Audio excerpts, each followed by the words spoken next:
Hey, everybody. Welcome. This is Bob Goodwin. I am the president of Career Club, and welcome to today's live webinar on business ownership as a career alternative. Many of you guys who might be in job search mode or working at a current job have maybe thought about, is business ownership right for me? Well, I've got good news for you today. I've got two experts on that topic. Father and son combination, Todd Feaster and his son Brady Feaster. Todd is a partner at TP4 Advisors, and he's an expert in all things buying and selling a business. Brady is a franchise consultant with FranNet Mid-America. And with that, Todd and Brady, welcome. Thanks for having us, Bob. This is great to be here. No, I'm super excited about here. Thanks so much, Bob. Yeah, no, Brady, welcome. And where are you guys calling in from today? Cincinnati, Ohio. Brady? And that's me too. Absolutely. So it is a beautiful day in Cincinnati. Yeah, we should be on a golf course actually today. Today's really pretty. But I was really excited to be able to partner with you guys on this webinar because, as I said, there's so many other opportunities to create income and wealth for people that they tend to not be aware of. We're familiar with the gig economy. We're familiar with a regular W-2 job, and there's a lot of options in between. Hey, Heather, welcome. Thanks for joining today. And so I was really excited about what our topic is today. So again, we've introduced ourselves. So our agenda today is basically looking at the business ownership landscape, what different options might look like. Importantly, what the trade-offs are, what the different risks and rewards are, because not every form of employment is right for everybody. And we'll talk about some ways that you can learn what might be best for you. Definitely going to have some fun with myths and facts. There are things that we believe about startups or a franchise or buying a business or other alternatives, some that might be true, some that may not be totally true. And we'll do a great job. Todd and Brady are really good at this, at separating the myth from the facts. And then, as I said, being able to identify what's the right option for you. Some of it is financial, but some of it is risk tolerance. Some of it is stage of life. There's a lot of things that would factor into what's the right option for you. And what we're going to close with is the opportunity to, for free, take a personal entrepreneurial profile and be able to do an assessment of your unique situation, your temperament, your risk tolerance, your finances, all the things that might impact which option might be best for you. And we're going to be offering that at the end of the webinar today. And again, just as a heads up, no selling going on here. That's for free. So with that, the genesis of this whole thing is a conversation, Todd, you and I had a couple of years ago over breakfast, and you just started scribbling stuff out on a napkin of all the different kind of options that are available to people in their career. And I was wondering if you would just go ahead and get us started off on that. Sure. Well, Bob, thanks for having us today. And we've had the opportunity to be in the entrepreneurial space for the last 15 plus years. Here today, I'm representing TP4 Advisors and Business Brokerage Advisors, where we help people buy traditional businesses. And Brady's here on the franchise side as it relates to business ownership. But you're exactly right.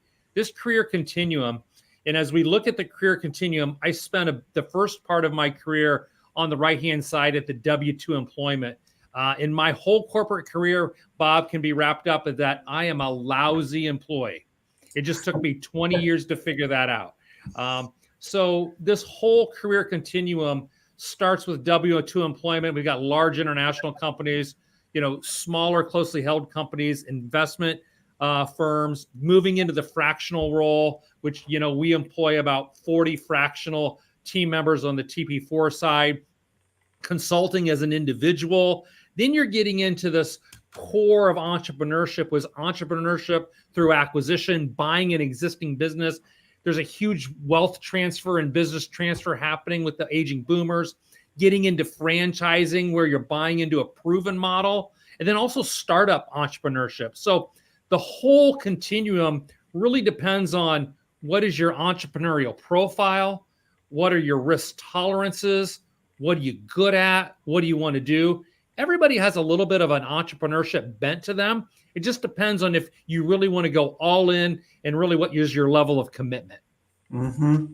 So, Brady, I know that one of the things that we're going to talk about here is, helping people understand their why and why people. And it seems like a very American thing to begin with, kind of to just to be your own boss and do your own thing and stuff. But what are some of the drivers, Brady, that you're seeing as you're working with people who might be exploring franchising as an option? But just more broadly, what are some of the things that are driving this, as you say, hunger for autonomy? Well, I think that's a really, really compelling point, Bob, to talk about how that is hardwired within us as almost the American identity of we don't always respond well to authority. That's our origin story. And I think we find ourselves in a unique moment here today in our economy where there is some layoff uncertainty, the perceived stability of corporate America is pretty fractured for folks who have been a part of these large corporations, and they see that company loyalty is something that they can't always count on. Other folks want to control their own destiny because they want to have more direct control. For the better I do at what I professionally set out to accomplish, the more money I make for myself and my family. Other folks are seen in the work from home remote era, the hunger and desire to have a flexible workplace. The antiquated way of accountability in the workplace is there's a 9 to 5, and if you're working, it means that you're in your desk. A lot of people aren't wanting to work in environments like that. They see entrepreneurship as a way to play into that. Work-life balance is another piece that we see. I know that was a really big piece for my dad, Todd. He wanted to take me to a baseball game, and his boss said no. And that was his last straw with corporate America, and that's why he ended up being able to enter into the world of entrepreneurship, and that's a big part of our story as well. And the long commutes is a piece that people aren't wanting to go downtown or wherever the case might be, wanting to stay a little bit more localized. And all of those, I think, can be summed up with values changing in the workplace. Yeah, and if I could just build on it for a minute, those of you all who know me from some of the podcasting that we do, particularly the one with SHRM, the Society of Human Resources Management, the pandemic had such a profound impact on people. And just really kind of picking up on your last point there, Brady, about values changed, it really pressed a reset button on people of like, hey, like everything that I'm used to just got massively interrupted. And is this really the life that I want moving forward? Obviously, COVID had life and death implications, literally, built into it. And people are like, do I really want to commute an hour and 45 minutes every day? Is this really what I want to do with my life, particularly when it's uncertain? I didn't know your origin story on Todd wanting to go take you to a baseball game. And it's like, no, like that's not going to happen to me. And you used a word here, Brady, that I really want to harken back to for just a minute, which is autonomy, and closely related to it, agency. We have choices to make. How we got here may have been a little haphazard, or just we just sort of got here how we got here. But like I said, with the pandemic, but just in any event, you have choices. We get to decide what we want to do. And there are stages of our lives where we may not have as much flexibility or perceived flexibility as other stages. But this notion that I really want people to get is, if you're doing something today that you don't like, you have choices. If you are in between roles right now and you're getting very frustrated by pursuing a W-2 job, the main point of this webinar today is to know you have options. That if W-2 isn't working out for you for whatever reason, we just want you to know there's life after a W-2 if it fits you.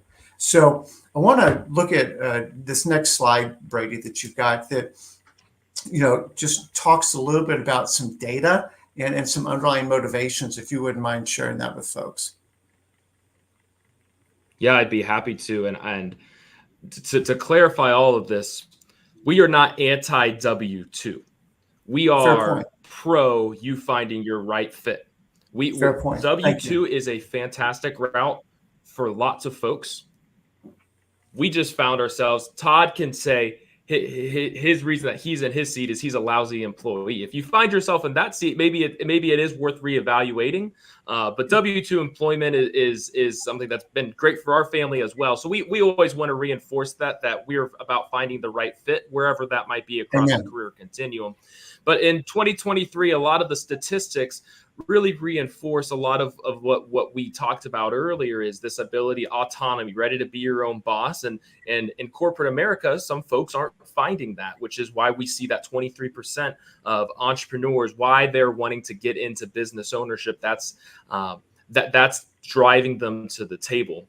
There's also, I think, Bob, you made a really good point when you talked about the changing landscape that COVID brought onto us. Is when you had more time to be around your family, doing things that you like, doing things that you love when you are at home. I think people are wanting to continue to pursue that.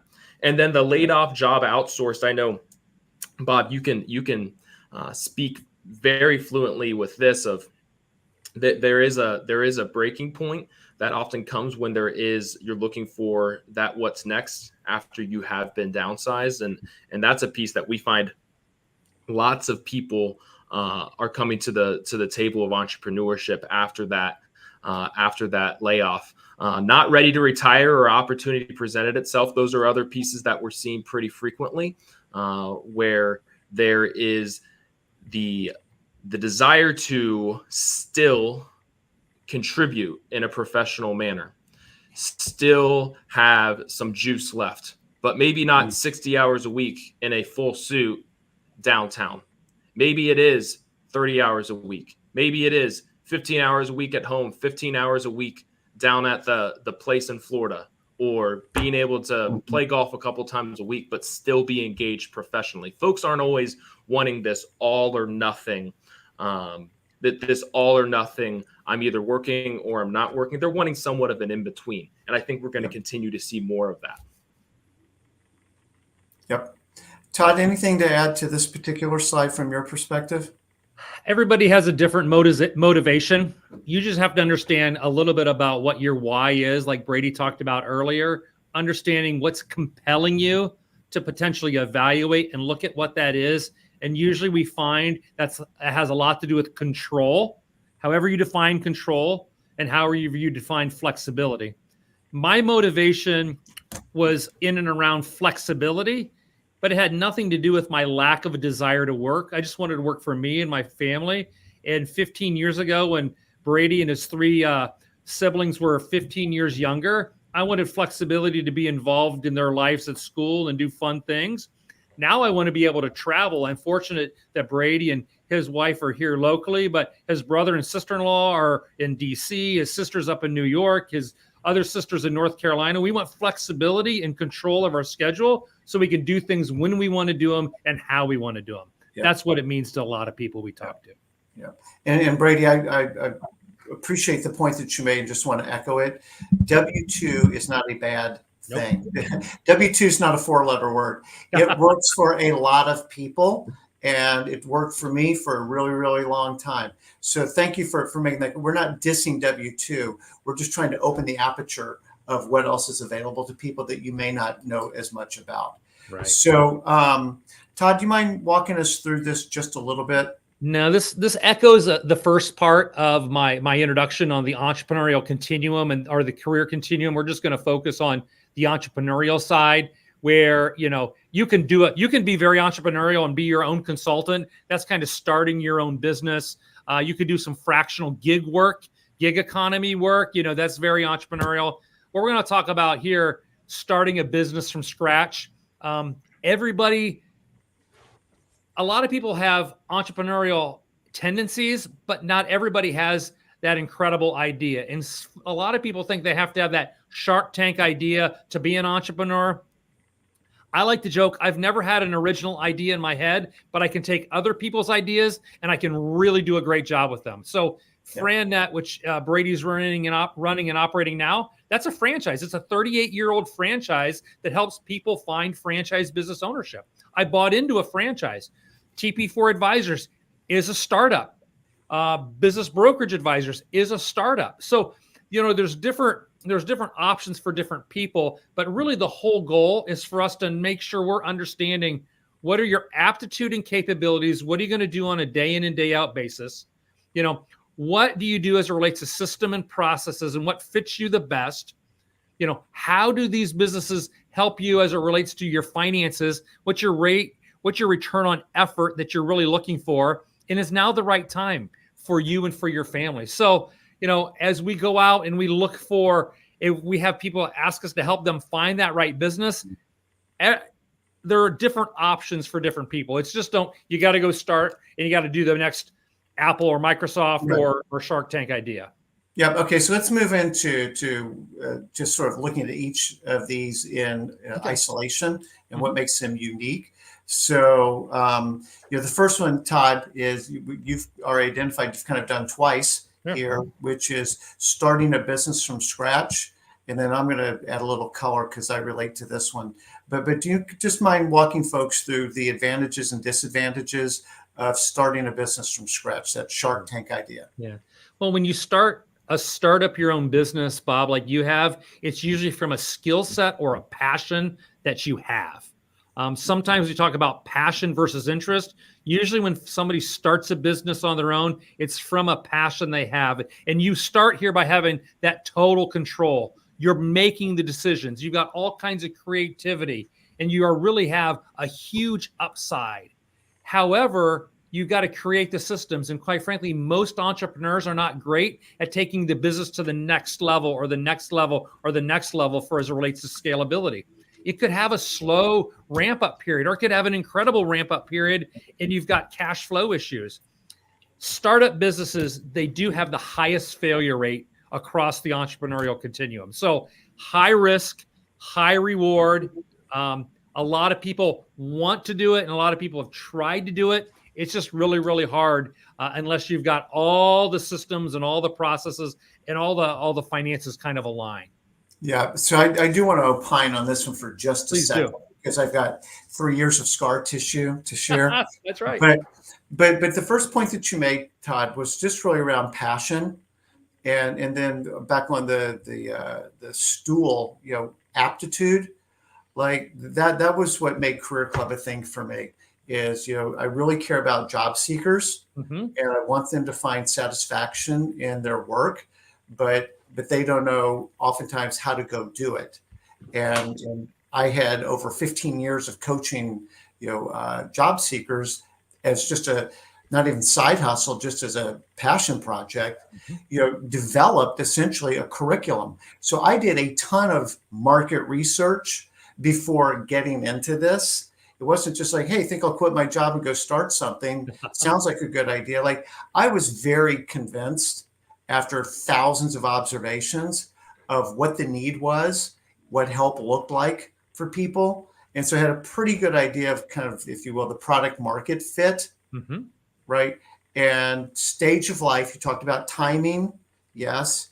You talked about systems. I'm not a systems person. So thank goodness for Heather, because and this is important. I mean, like, I'm going to say this jokingly, but not really, which is you need to be able to identify what your weaknesses are and how are you going to shore those up. Right. As we look at some of these other models, systems are part of the package there that should be a big help to people. If you're going to do a straight startup, then like you need to be thinking about like, how do you actually execute this? If this isn't your long suit, how are you going to do it? You also talked about the failure rate, and you talked about cash flow.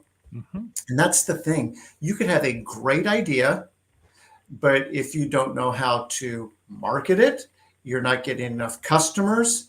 You might even be doing it, quote, profitably on a per basis, but your cash flow could still be upside down. Cash is the oxygen that runs a business. Everything else can be amazing, but if you don't have cash flow, you don't have a business. Right. And so being able to do the inventory of basically how much money can I burn through until this thing, actually makes money, could be a while. And that's, a real exercise that somebody needs to go through. But what I can promise you is it takes longer than you think it's going to take. Whatever you think it's going to take, like it's going to take longer than that. Anything else? Because we need to kind of keep the flow going here. What else would you guys just add to this piece? From a startup standpoint, make sure you have good people around you, good advisors, good coaches, because you can really get into a couple blind spots, especially as startup entrepreneurs, and not see the forest for the trees or really miss some big obvious things. So make sure you've got an advisory council, or if you've got good coaches around you, at least somebody to bounce ideas off of. Yep. Love it. I think that's super, super important. I've been very blessed to be able to do that. But candidly, there's also a level of humility that, like, on the one side, I think I've got a really good idea, which makes me feel good about myself.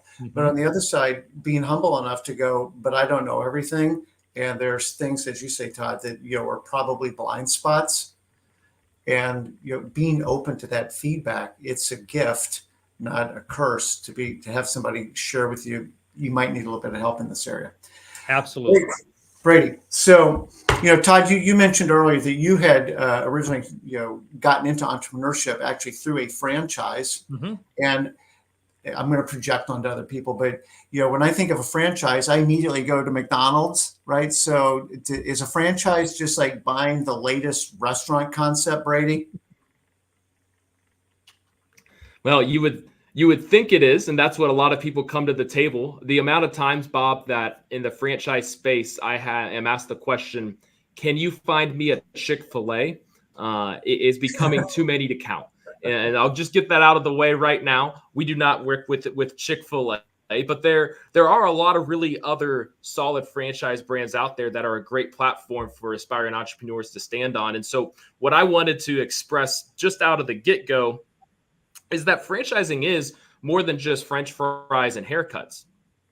I think we oftentimes want to put it in that retail box, but there's a lot of really solid business to business B2B brands that work in the IT managed services space, that work in marketing and signage. Those are really good fits for folks who are coming with an engineering or project management background. There's business coaching brands for folks who have been high-level executives who know how to manage teams, who know how to do strategic planning really adequately. They can go and bring that skill to other small businesses. The other space that I get really excited about is the home services space. And the home services space as a whole represents two bookend demographics that we're seeing in the United States right now who are living in homes. The first is the demographic that I'm a part of, the millennials. The millennials who are wanting to trade time for money, who don't know how to do anything around the house, and who are digital natives. And so what happens is if anything around my house breaks, Lord knows I don't know how to do it. Chances are, unless it's mowing my grass, I don't want to do it. And the first place I'm going to go to get that taken care of is right here on my cell phone. And so what these franchises are able to do with some of these home services is really be able to set franchisees up with top class search engine optimization, social media marketing, so that when these millennials are able to, they need a new fence, their pool needs cleaned, their garage door isn't working, they're the first company that pops up for them and they send someone out. Then you have the aging baby boomer demographic, and that's the generation that they don't want to be put in assisted living. And there's chores and there's things around the house that maybe 10 years ago they would have been able to do. But now their body just can't allow them to do those tasks. And that means they're going to outsource those services if it means that they get to stay at home versus going down the street to a facility. So that is really what represents the home service boom that we're seeing in the franchise space. A lot of opportunity there. And health and wellness is a very steadily growing space in franchising. Physical therapy is something that we see folks who are coming in from corporate America. It's a white collar type of franchise opportunity. Waxing is a piece that I'm not a consumer of this product, but the reality is 20% or so of Americans have fitness subscription. 26% of Americans use waxing services, and there's not a lot of saturation in that marketplace. And so that's a piece that I think you're going to continue to see lots of growth in the franchise space. In boutique fitness brands, there's a lot of franchise organizations, franchise service organizations that have a really strong track record of pumping a ton of support into those boutique franchise fitness locations.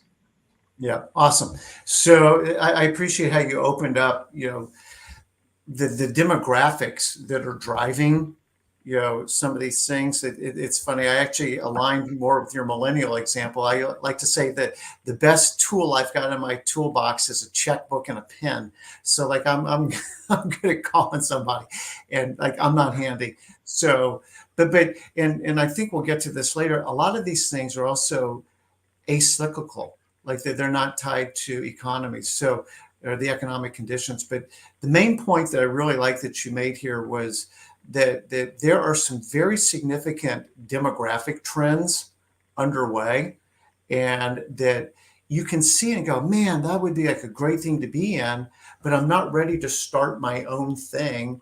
And this is just like a really nice, on-ramp into riding a wave without taking all the risks. So speaking of risk, let's kind of look at the pros and cons, Brady. And I know you'll be objective on what the advantages and maybe some things that people should think about.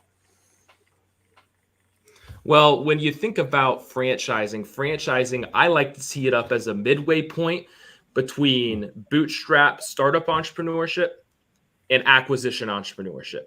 Maybe you don't have that Shark Tank level idea, but maybe you're not ready to go buy an existing business. Franchising is kind of a hybrid between the two of those pieces. And so at the heart of franchise entrepreneurship is your value for what you're paying to get into a franchise is a proven business system. That is the crux of a franchise. Now, what comes with that is you have some trademarks, some name recognition, and training and support is something that we always want to make sure that our potential franchisees validate and vet, because that's another piece of what you're paying for is you're in business for yourself, but not by yourself. And because of that, you have the support that comes from the franchisor, but you also have other people who are running the same business as you as franchisees across different markets in the United States. The other piece about franchising that is a nice positive is there's a culture of disclosure. Every franchise is legally obligated. Franchising is pretty heavily regulated by the FTC. And so every franchise is legally obligated to present a document called a franchise disclosure document, which lays all the cards on the table so you know as well as you can what you're getting into. Now, the territory piece is a disadvantage that some people bring to the table. They don't want to be locked in geographically to a specific area. There are ongoing royalty payments that come with franchising. So the question becomes, if I'm going to be having 5%, 10%, whatever the case might be, come off the top line on a monthly basis that goes right back to the franchise corporate, what am I getting in return for that? If you're not getting good value for being a part of that franchise, then that's a significant disadvantage. But if you are getting value, then that becomes a cost of doing business, and you see ROI on that. And then there are fewer industry options within franchising. Some of the very complex businesses are difficult to franchise. There are, technology, intellectual property pieces like that. People who who are founders of businesses in those spaces find it hard to franchise those businesses. So there is some limitations within that, but it's also much broader than the stereotype of Chick-fil-A and Great Clips. Yeah. So quick question, Brady. If somebody was interested in franchising, but they saw it more as an investment, versus being the actual operator. I don't know that I want to go to a Minuteman press office every day, or be at the business every day. Is that an option, or is that even a good idea in some cases? Can I be an investor, who has part-time involvement in it without being the full-time, I open and shut the door every day person?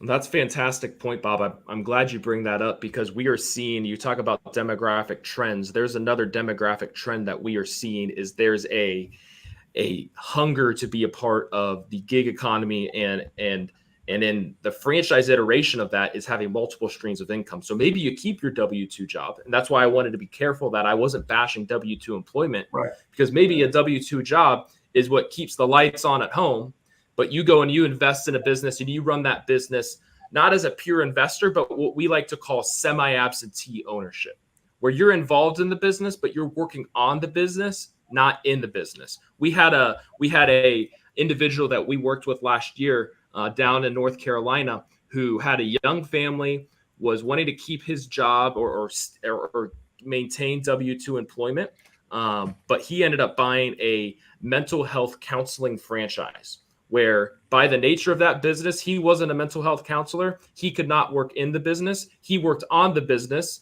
as the main investor, as the overall operator, but outsourced a lot of the day-to-day work to the employees in the business. So all of that to say that is a very viable option, and there's lots of folks that we work with in this space to help achieve that goal.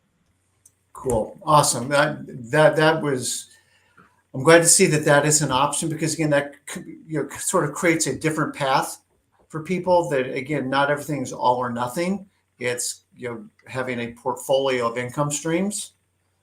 So I think that's really smart. So Todd, we're going to move on to what I think will be of a lot of interest to some people. At least it'll be, I suspect, in some cases, a pretty heavy dose of new information on another path that people can go down, which is entrepreneurship through acquisition, or what some people call ETA.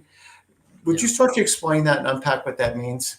Sure. So what this is this has gone from people going out and buying existing businesses to a whole movement called entrepreneurship through acquisition.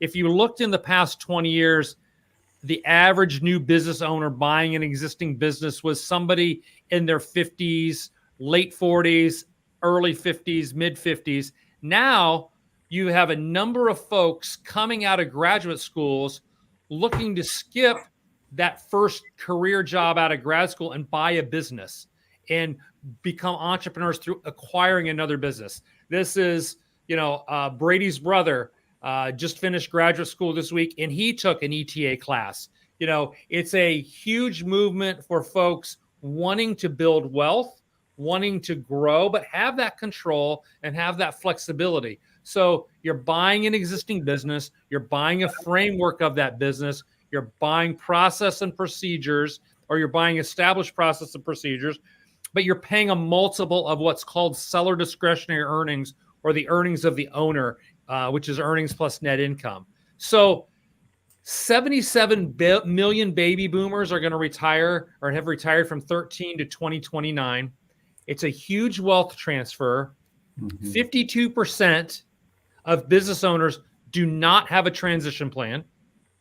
And then the number one reason business owners are going to transition is because their health is going to change drastically. And then 52% of them don't have a plan. So there's a lot of money in motion, a lot of business opportunities. That's why actually in the last year, we've started business brokerage advisors to really fill the gap to help business owners identify and find the right type of buyers for their businesses so they have an exit plan. And most of the time, these business owners, their biggest part of their net worth is in their business. So they need to sell that business to actually retire. So it has gone from people just going out and buying existing businesses to 27, 28, early 30s, mid 30-year-olds buying these businesses, growing these businesses to really take that opportunity versus going to Wall Street or going into technology or going into that big W-2 job. Again, nothing wrong with that. But again, the age demographic of these buyers has really shifted to the late 20s, early 30s. Now that's very cool. That's a very interesting trend. It's sort of like being almost like a one-person private equity firm, right? I'm going to go find something and just go do that. And a big part of that is some of these there's search funds. So they're called searchers, and there's search funds where they go out and they have people that are investing behind them saying, you go out, you find a business, we'll invest in you. You can get a carry or a part of the equity and we'll invest in you. You go find it for yourself and then we'll invest and buy it on your behalf and work with you on it. So it's not always just somebody individually buying it. It's actually called a searcher going out and searching for their own and having somebody, a high net worth individual, a fund behind them finding these individual businesses. I'd never even heard of that. That's amazing. Yeah. Let's look at some of the pros and cons, and then we're gonna get into some economics in a minute too, because I know that's going to be like very high on the list. If this guy's trying to sell his business for $5 million, I don't have $5 million check to write him. Right. So we'll get into that in a minute because I know that's a question people will have. But do you mind just sort of walking folks through, because this sounds like a really attractive alternative for people, the good parts and maybe the parts they need to take into consideration? So really the good parts is there's a huge opportunity out there. But like anything, you have to have money. So you have to have a funding source. You have to have a way to buy it. And right now, the multiples of what you're buying, so you're buying cash flow, you're buying profitability, and the multiples are fairly high right now. Now, depending on what industry you're in. So our bigger disadvantage is there's people out looking for these businesses and you're paying a multiple and people's expectations or sellers' expectations are pretty high. But you're actually buying cash flow. You're buying clients. You already have a client base. You have proven products and services. You're really able to come in and leverage, maybe some, a number of clients we're working with right now. They've owned the business or they're second or third generation. They're just tired of climbing up the hill. So they're tired. They're very comfortable, but there's growth opportunities. So there's opportunities and advantages to come in and grow something, to expand the current customer base. Normally, the owner will finance part of the acquisition. But again, you always then have to understand from a negative side, what are the seller's motivations? Are they sick? We've been in when we do an evaluation, they're for sale, but their largest customer is Walmart. Nothing against Walmart, but their largest customer is Walmart, and they have 80% revenue, and their contract renews in July, but they want to sell in May.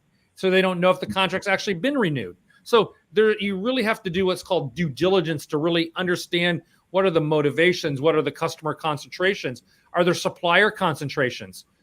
Is there a material shortage, or is there a big price increase coming up? Or is there some market dynamic you just don't know because you're not involved in there? So buying an existing business requires due diligence. It requires a team behind you to do that due diligence, a legal team, an accounting team to do something called a quality of earnings test to really make sure the financials are in a good spot.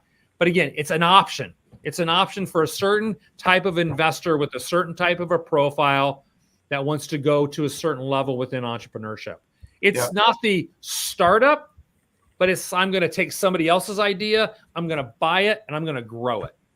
Yeah. No, I think it's again, with all the caveats around due diligence that you were saying, and I've actually been down this road as well 20 years ago. It's very doable. Like, you don't need to be able to stroke a $5 million check to acquire a business. In everything you're describing, the owner, wanted to monetize a lifetime's worth of work, and his main asset was this business. The thing that does occur to me though, Todd, is, back on due diligence, is just comment on this, but like, if you've never been involved in this industry versus this is an industry that you're pretty familiar with, like, it seems like common sense would say, like, go with what you know. versus I'm going to take a complete left-hand turn. I don't know anything about pipe fitting, but gosh, the financials look really good. Right. How would you coach somebody in terms of staying with what you know versus wandering off the path a little? Well, you need to make sure you've got the right team around you. If you've not had direct experience in that, make sure you've got somebody beside you that can help you do that due diligence and understand that. I was just on a call earlier this morning for a SaaS company startup, and they're looking for some assistance. But you need to be able to understand how to account for subscription revenue. It's a different way of accounting for it. And it's a different way of valuation as it relates to different revenue models and revenue recognition. So there's these nuances when you get into whether it's a SaaS company, whether it's a plumbing company, or whether it's a mechanical services HVAC company, and you have work in process or percentage completion billing, truly understanding what those numbers really look like. So it's really important to have the right team behind you and around you. Yeah. All right, let's keep this little show on the road. Okay. So I said during the agenda that we talked maybe a little bit about myths and facts. Mm-hmm. And people are a little edgy about the economy. On the one hand, the stock market's crushing it right now, but interest rates are high. We've got a presidential election that, Mm-hmm. could really, determine in pretty meaningful ways, what the next 4 years look like economically. If I'm like, dude, it's too risky. Like I need to make sure things are more settled down or whatever. How would you guys advise people? Brady, you want to talk about the boring businesses? I can speak to this, Todd. Well, I think there's boring businesses, but I think the heart of an entrepreneur is, you're right, Bob. It is chaotic right now. So the question then becomes, what are the opportunities that this chaos presents? While everyone's maybe running away from the storm, how can you run into it? And as counterintuitive as that might sound, there are some acyclical businesses that thrive in all economic conditions, that actually can, are steady, are resistant to election upheaval, to COVID, to pandemics, to whatever's going on overseas, to inflation, one of which is senior care. There are, like Todd said, a large amount of baby boomers who are retiring, who are aging, and they're wanting to age in place. That is a demographic where no matter what is going on from an external perspective, there's going to be opportunity there. Then you think of essential services, where if I, coming home today, get an fender bender, I'm not fixing that.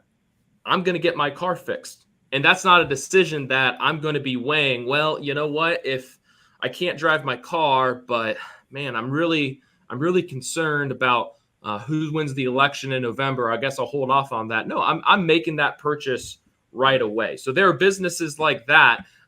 Garage door repair is another one. If your garage door breaks and you can't get out of your house, my hunch is you're not able to fix that yourself. So that's another example of a business that is able to be resistant to all sorts of different economic conditions. And then there's the ability, and this is where you're really running to the fear, you're running to the chaos.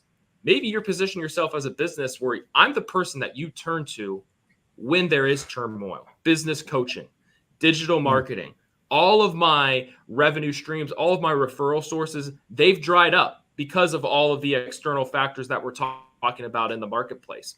I need to turn to someone who is into digital marketing, or I don't know how to hire people.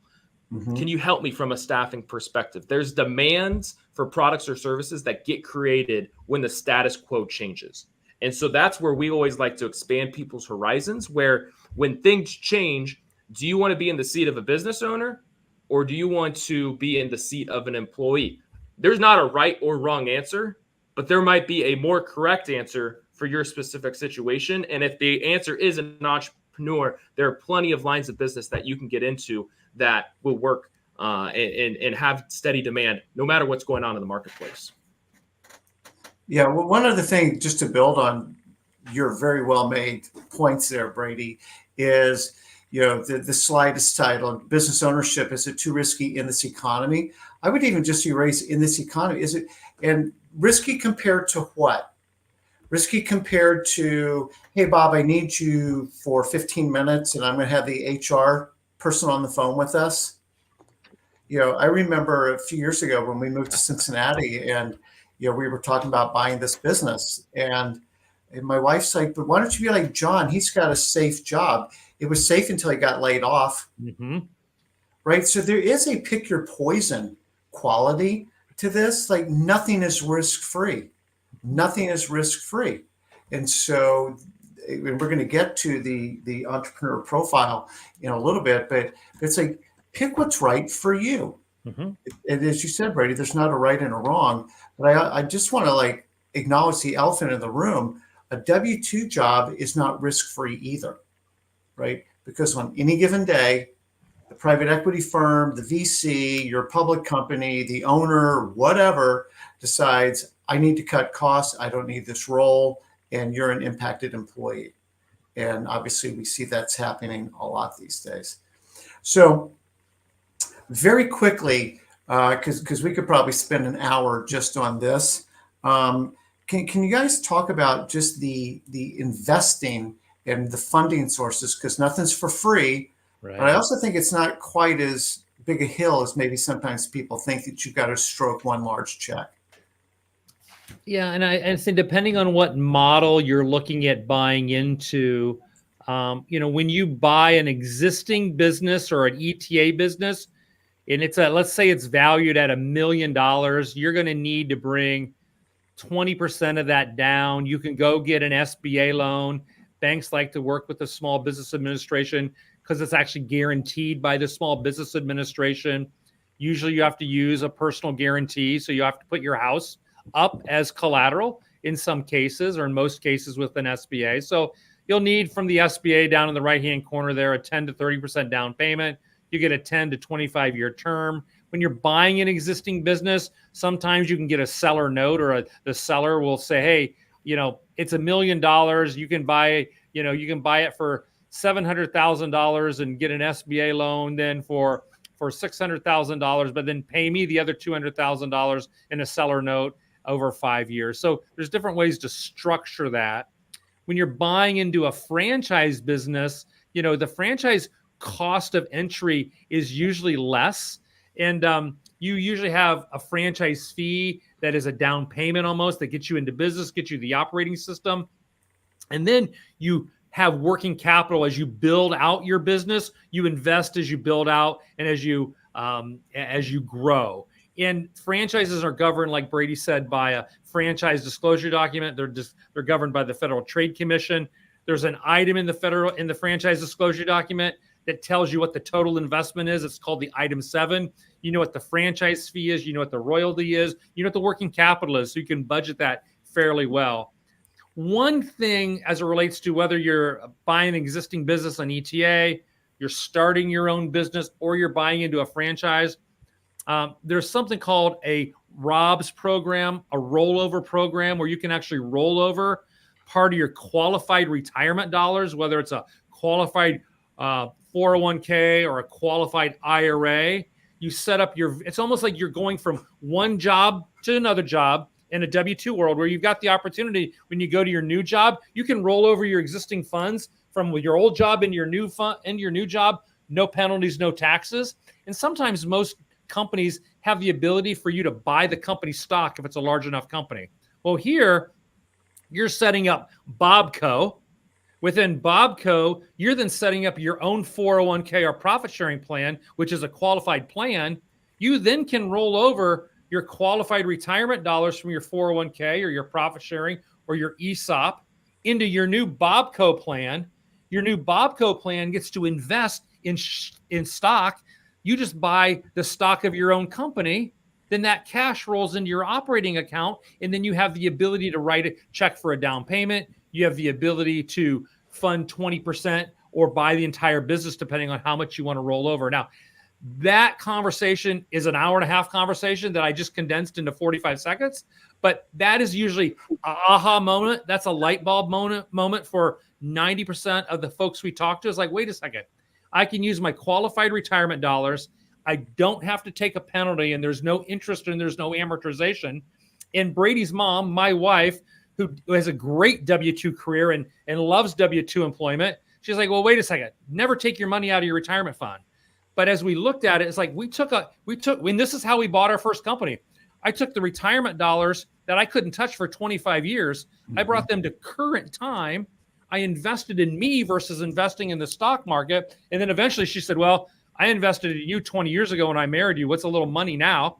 So that's how we got started. So that's a whole nother conversation. But there are ways, whether it's traditional loans, SBA loans, other investors, be very careful of investing with friends and family. That's just hard. You got to be very careful. There's two ships I say I never want to be on, a sinking ship and a partnership. That's just kind of my entrepreneurial spirit, but especially when funding, because if you're bringing in partners, you're reducing the risk on the front end, but you're reducing the reward on the back end. So, all kinds of options, a complete conversation for, that we could talk about for a long, long time. I won't belabor the point. Okay, no, but as you say, it is an aha moment that most people are unfamiliar with, that you can actually self-direct your IRA funds, and that there are very legal, above board, options available to you that all of a sudden create more liquid assets than something that's sitting out there for someday, one day. Right. So let's start bringing this in a little bit. Okay. We've got just a few more minutes left. So we kind of talked about this again, just sort of what are you good at? Is it now the right time? The finances and the systems and the processes and the structures. One of the things, and this is really kind of where we're starting to end this thing with, is finding your transferable skills. Brady, can you talk to this for a minute, please? Absolutely. I think when we talk about transferable skills, there's this Venn diagram that I should have put on these slides. Is there's what is there demand for in the marketplace, but then there's also what are you good at? Maybe you have spent your career in the W-2 world.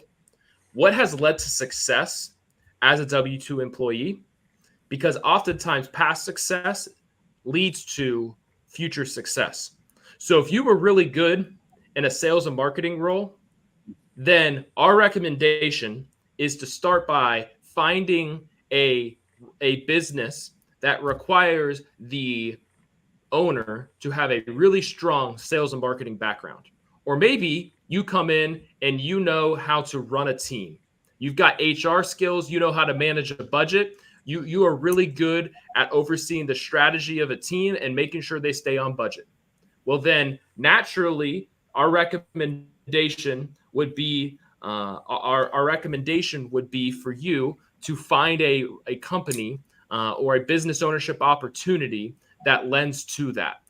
So we always want to make sure that, it's important to know what's out there, but instead of starting on the portals and on Biz Buy Sell, we always recommend looking inward and asking the question, what have I been good at thus far to my career? Because that's going to be your building block, and that's what's going to make you successful in the next phase of your career as well.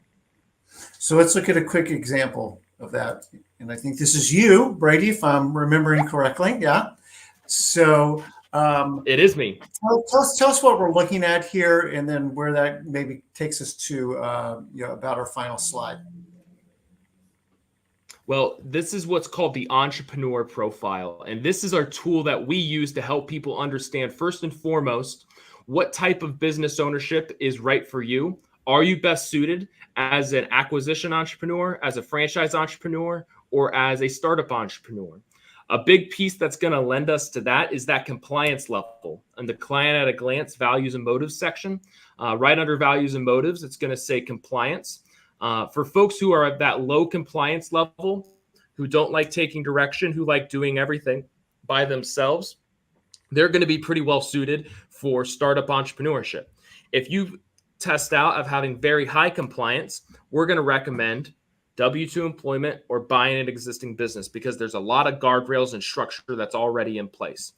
I'm in the average compliance level, where I like some autonomy, but I like having a framework to work with. That's why franchising resonates with me a lot. I don't have to recreate the wheel, but I am in business for myself, but not by myself. And then the other piece that I think we always want to talk about is work style. What is your work style? If you are a thinker, we see a lot of thinkers in the tech space who are really good of startup entrepreneurship. They're ideators, they're innovators. They're able to look at the marketplace and say, this gadget, this innovation is exactly what this marketplace needs or what this space needs, and I can be a disruptor there.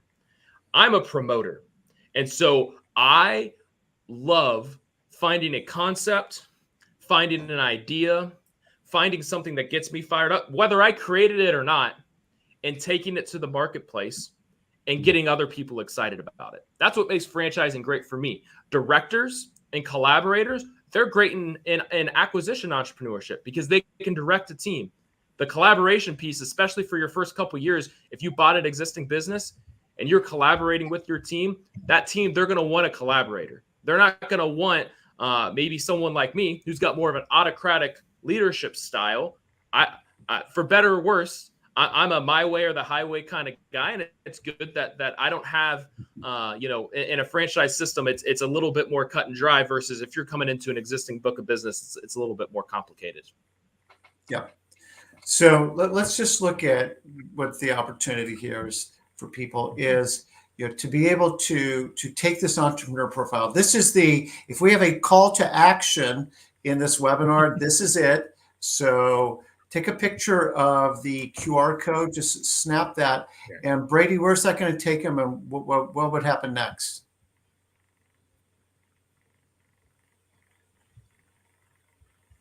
Brady, are you there? Here we go. Yeah, that's going to take them to, and I am. Can you hear me all right? Yep, go ahead. Yeah. This is going to take you to the entrepreneur profile, and it's going to take you to this link that is an assessment that we use to help people vet through the franchise acquisition or entrepreneurship via startup entrepreneurship. It's going to help you discern what your best route is. Bob, I did just send you the link to this. I don't know if I can join the chat, but I think if you could drop that in the chat there, that would be great.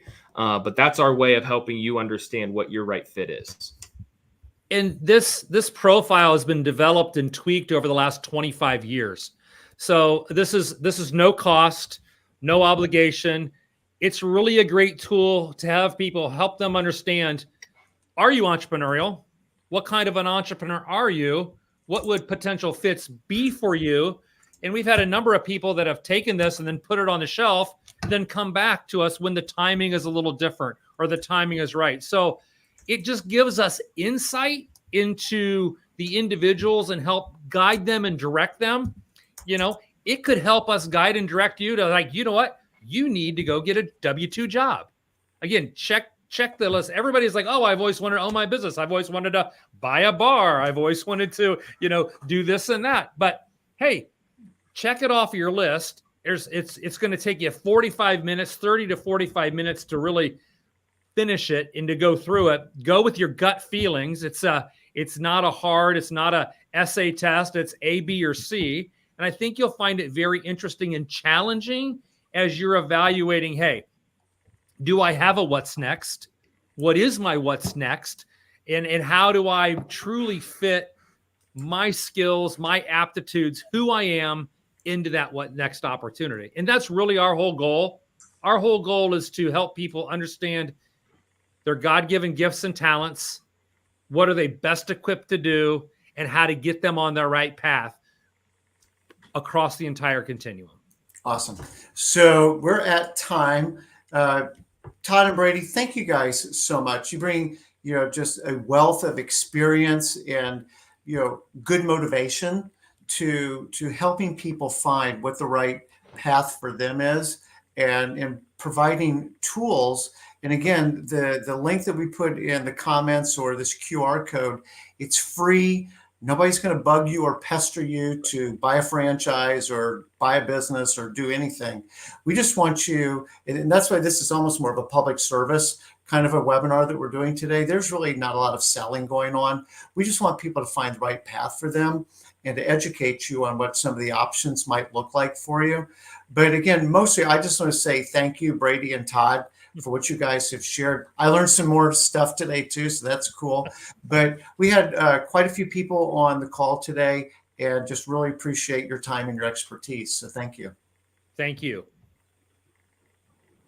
Okay. Thank you. Awesome. Well, everyone, thank you so much. Again, if you want to know more about what your options are, you're welcome to reach out to us directly. We've got our contact information here, as well as the QR code. But mostly, we just want to thank you for investing a few minutes of your day today. And we wish you the best in whatever option works best for you and your family. With that, have a great weekend. Happy Mother's Day. And we'll see you guys soon. Bye now. There we go.